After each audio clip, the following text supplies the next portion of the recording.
Hello viewers, কেমন আছেন সবাই? এই গরমে ফালুদা সবারই পছন্দ। দেখুন ফালুদাকে কিভাবে ভিন্ন রকম স্বাদে এবং ভিন্ন রকম কালার দিয়ে পরিবেশন করা যায় সেই রেসিপি আজকে আমি দেখাবো। আমার সাথে থাকবেন এবং অবশ্যই চ্যানেলটি যারা সাবস্ক্রাইব করেননি তারা সাবস্ক্রাইব করে দেবেন এবং যারা নিয়মিত দেখেন তারা পাশে রাখা বেল আইকনটি ক্লিক করবেন। এই ফালুদা তৈরি করার জন্য আমি সাবুদানা, নুডলস এবং বিভিন্ন রকমের ফল, দুধ, কনডেন্স মিল্ক, দুধ পাউডার এগুলো নিয়েছি। কিভাবে তৈরি করা যায় সেই প্রসেসটাই দেখবেন আজকে আমি পরিবেশন এবং কিভাবে বানাতে হয় দুটো একসাথেই দেখাবো।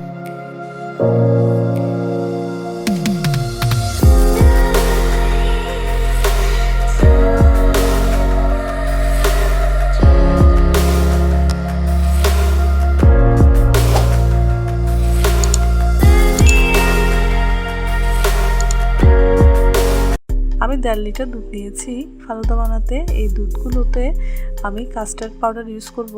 সাধারণত ফালুদাতে কাস্টার্ড পাউডার ইউজ করা হয় না, তারপরও আমি এই ফালুদাটা অন্যরকমভাবে যেহেতু বানাচ্ছি তাই আমি কাস্টার্ড পাউডার ইউজ করব। প্রথমে দুধগুলো ভালোভাবে জাল দিয়ে নেব। জাল দিয়ে আমি ঘন করব এবং ঘন করে এটাতে আমি এক পর্যায়ে কাস্টার্ড পাউডার মিক্স করব এবং এটির মিষ্টি স্বাদ আনার জন্য কনডেন্স মিল্ক দেব। আর আপনারা যারা কনডেন্স মিল্ক ইউজ করবেন না তারা চিনি দিতে পারেন। এরপর আমি এই সামান্য দুধ দিয়ে এখান থেকে কাস্টার্ড পাউডারগুলো মিক্স করে আবার যে দুধগুলো জাল দিয়েছি তার মধ্যে আমি ঢেলে দেব এবং ঢেলে দিয়ে নাড়তে থাকবো। এরপর আমি এখানে দুধ পাউডার দিয়েছি এবং দিচ্ছি কনডেন্স মিল্ক। আপনারা কনডেন্স মিল্ক পরিবর্তে চিনিও ব্যবহার করতে পারেন। আমি এখানে প্রায় 1 কাপ পরিমাণ কনডেন্স মিল্ক দিয়েছি।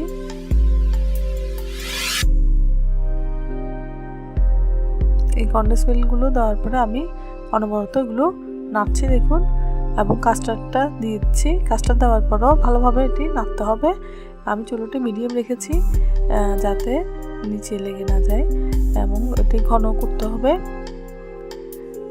এভাবে অনবরত চামচ দিয়ে নেড়ে মিষ্টিতে যে আশেপাশে যদি ছানা হয়ে থাকে এই ছানাগুলোও মিক্স করে ফেলতে হবে এবং যাতে দুধ নিচে তলানিতে লেগে না যায় বা পোড়া পোড়া গন্ধ না আসে সেজন্যই নাড়তে হবে।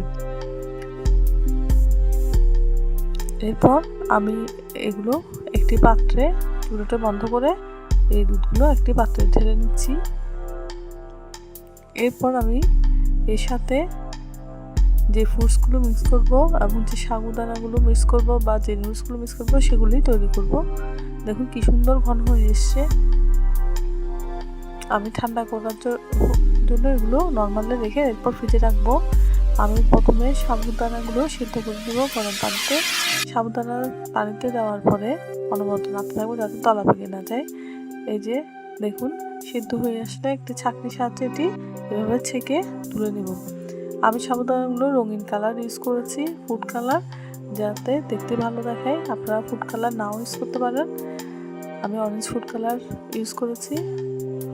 এই ফুড কালারের সাবুগুলো ভিজিয়ে রাখার পরে আমি তুলে নেব ছেঁকে। এরপর আমি নুডলস বানাবো। নুডলস বানানোর জন্য আমি 1.5 কাপ পরিমাণ কর্নফ্লাওয়ার নিয়েছি। আমি নুডলস ঘরে তৈরি করছি। এই কর্নফ্লাওয়ারগুলো আমি পানির সাহায্যে কিভাবে মিশিয়ে 1 কাপ পানি নিয়েছি 1.5 কাপ কর্নফ্লাওয়ারের জন্য। এটা চুলাটা মিডিয়াম লো আঁচে রেখে নাড়তে হবে এবং নাড়ার পরে এগুলো একটা আঠালো পদার্থ তৈরি হবে। আঠালো পদার্থ যখন তৈরি হবে তখন এগুলো থেকে নুডলস তৈরি করা হবে।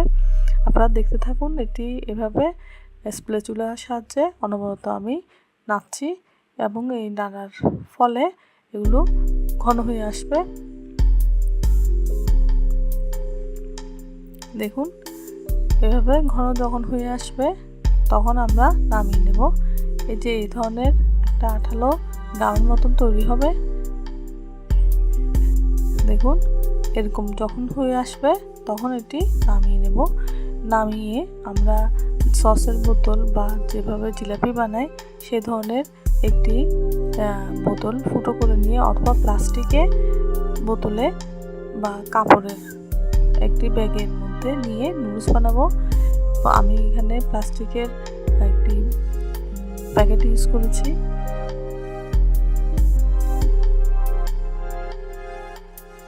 এই নুডলস বানানোর জন্য প্রথমে আমি ঠান্ডা পানি নিয়ে নিব এবং তার সাথে কিছু বরফ দিয়ে দিব। বরফ দিয়ে দিলে পানিগুলো অনেক ঠান্ডা হয়ে যাবে এবং নুডলসটা তৈরি হতে খুব সহজ হবে।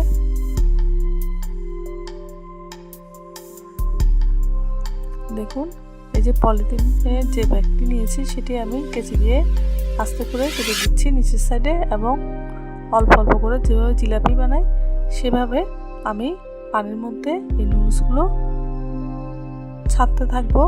এবং যেহেতু ঠান্ডা পানি, এটি তাড়াতাড়ি সেট হয়ে আসবে, তাড়াতাড়ি জমে যাবে। এবার হাত দিয়ে চেপে চেপে এভাবে পলিথিন থেকে নুডলসগুলো বের করব।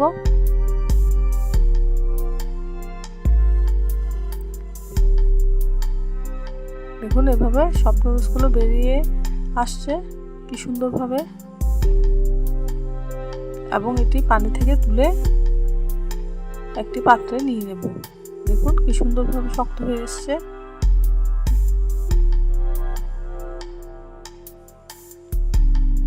এরপর নুডলসগুলোকে আমি ছোট ছোট করে কেটে নেব এভাবে একটি পাত্রে তুলে রাখার পরে, এবং কিছু নুডলস আলাদা করব। যেহেতু আমি ফুড কালার ইউজ করব, গ্রিন ফুড কালার, সেজন্য এর থেকে আমি কিছু নুডলস ভাগ করে নেব।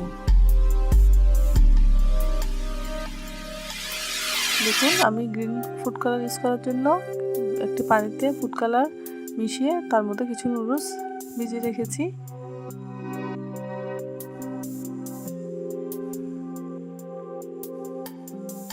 এটি শুধুমাত্র পরিবেশনের জন্য, আপনারা চাইলে ইউজ নাও করতে পারেন।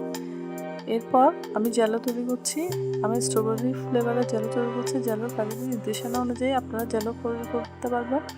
আমি এক প্যাকেটের জন্য 2 কাপ পরিমাণ পানি দিয়েছি, এবং জেলোগুলো যখন চুলোর তাপ মিডিয়াম ছিল এভাবে অনবরত নাড়ছি। নেড়ে এটি সেট করার জন্য আরেকটা পাত্রে আমরা ঢেলে রাখবো। এই পাত্রটার মধ্যে এগুলো যখন ঠান্ডা হবে এগুলো সেট হয়ে আসবে। এখন আমি ফ্রুটস কেটে রেখেছি। এখানে আপেল, আঙ্গুর, চেরি, কলা, বেদানা, বিভিন্ন রকমের ফ্রুটস আমরা যা ঘরে থাকে সবগুলোই কেটে নিয়েছি ছোট ছোট করে। এগুলো এখন যে দুধের মিশ্রণটি আছে সেটির সাথে মিক্সড করব।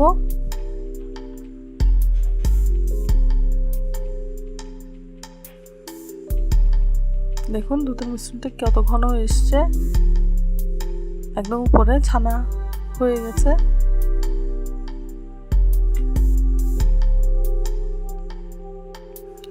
এই দুধের মিশ্রণে আমি প্রথমে এই ফ্রুটসগুলো একে একে দিয়ে দেব।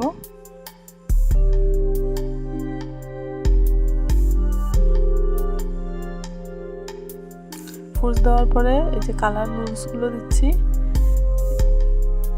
এবং সাবুদানা দিচ্ছি। এরপর যে জেলোগুলো দিচ্ছি।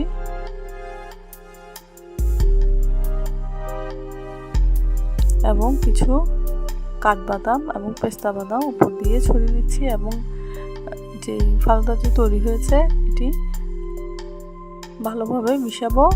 আমার বাসায় আইসক্রিম ছিল, কিছু আইসক্রিমও দিয়ে দিলাম। যে ফ্লেভারের আইসক্রিম থাকে বাসায় দিতে পারেন। আমি আধা লিটারের একটি আইসক্রিম পুরোটাই দিয়েছি। এভাবে নেড়ে চেড়ে আমরা গ্লাসে পরিবেশন করব। সাধারণত 1.5 লিটার দুধ দিয়ে 6 জন অনায়াসে ফালুদা খেতে পারবে। এই যে গ্লাসে যদি সাজাতে হয় তাহলে আমরা পরপর জিনিসগুলো দিয়ে সাজাবো। প্রথমে জেলো, তারপর হলো ফ্রুটস, তারপর নুডলস, সাবুদানা এবং যে মিল্কশেকটা তৈরি করেছি সেগুলো। এরপর উপরে আবার ফ্রুটস দিয়ে এভাবে গ্লাসও আমরা পরিবেশন করতে পারবো। চ্যানেলটি মনোযোগ সহকারে দেখার জন্য আপনাদেরকে অসংখ্য ধন্যবাদ। আশা করি সাথে থাকবেন। ধন্যবাদ সবাইকে।